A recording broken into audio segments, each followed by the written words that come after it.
Hola amigos y amigas, espero disfruten este delicioso podcast donde les vamos a traer dos interesantes obras, Sepultar tu nombre, Daniel Ángel, y El crimen del siglo y Miguel Torres. Vamos a mostrar las diferencias en la construcción del contexto de los hechos del 9 de abril del 48, cuando se asesina a Jorge Eliezer Gaitán. En El crimen del siglo, Miguel Torres muestra un contexto de violencia política marcado por diferencias ideológicas en un escenario urbano de pobreza desarrollado en la ciudad de Bogotá. En la primera parte de esta obra se muestra un país gobernado por el Partido Conservador, siendo presidente Mariano Ospina Pérez, y se describe a Colombia antes de que maten a Gaitán. Las tasas de desempleo en ese momento eran altas, la mayoría de la población era pobre y muchas personas apoyaban a Gaitán porque no estaban de acuerdo con la forma en que se estaba gobernando en ese momento. Daniel Ángel, en Sepultar tu nombre, contrario al crimen del siglo, describe un contexto rural de pobreza, donde hay turbulencia social y política y una violencia generalizada más fiel con la realidad del conflicto armado interno, producto de convicciones ideológicas, y se muestra un drama humanitario donde no hay comida, no hay alimentos, hay desigualdad social. Los hechos descritos en esta novela ocurren después del 9 de abril del 48, se remonta a febrero del 52 en el departamento del Tolima, donde varias poblaciones fueron arrasadas a manos del ejército, la policía y los chulavitas, por lo que la población civil recibe entrenamiento militar para enfrentar al ejército, quienes mataban a mujeres y niños, ancianos, adultos, sin ser juzgados y sí apoyados por el gobierno.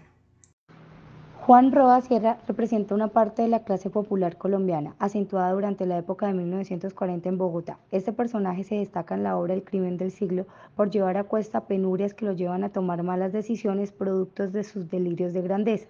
Se muestra ambivalente frente a la figura política de Gaitán, que a pesar de sentir inicialmente admiración por el líder político, a través de su proselitismo en las elecciones del 46, este iría mutando hacia odio y rencor. Es importante señalar que el personaje Roa es ajeno a la violencia oficial y generalizada en el país durante el siglo XX, pero en el afán de forzar su destino, este desata un punto de inflexión en la historia del país, marcando un profundo impacto político y social, y es considerado uno de los eventos más influyentes de este periodo en Colombia. Por su parte, Jorge Eliezer Gaitán, líder que se destacó por su estilo político populista y la capacidad de movilizar trabajadores, sindicatos y sectores populares de las principales ciudades de Colombia, denuncia públicamente la escalada de violencia producto de los atropellos del gobierno de turno y encabezó múltiples manifestaciones. María de Jesús Forero es una mujer que representa la valentía, asume la responsabilidad de criar a sus 3 hijos bajo limitaciones económicas, sino que también asume un papel de sostener a su familia en una sociedad con pocas ofertas laborales para las mujeres.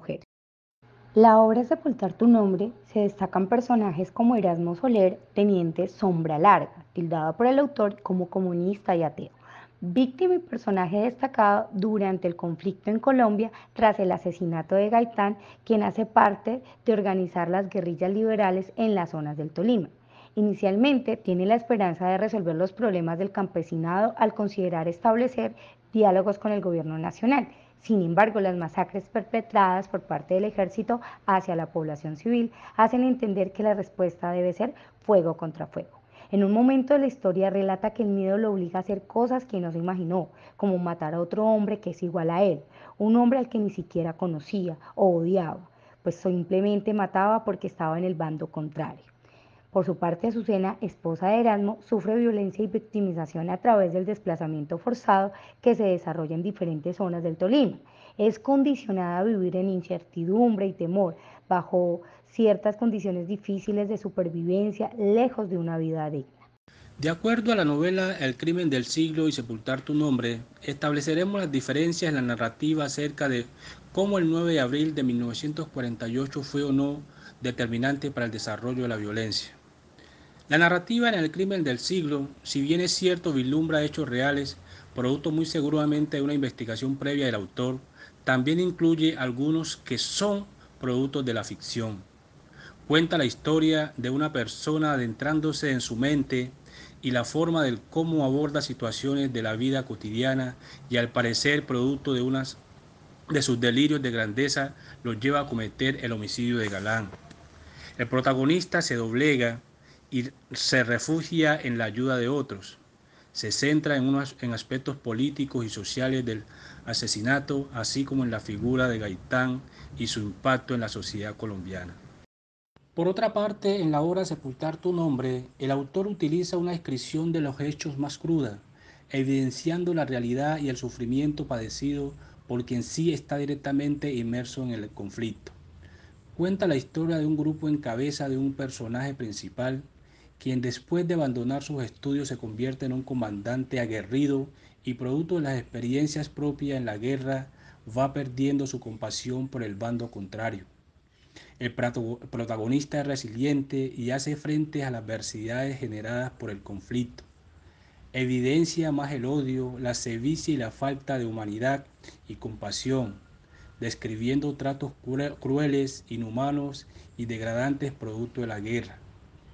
El escritor trata de justificar las acciones violentas de una parte en conflicto, investiga el impacto emocional y personal de la violencia en la vida de los personajes.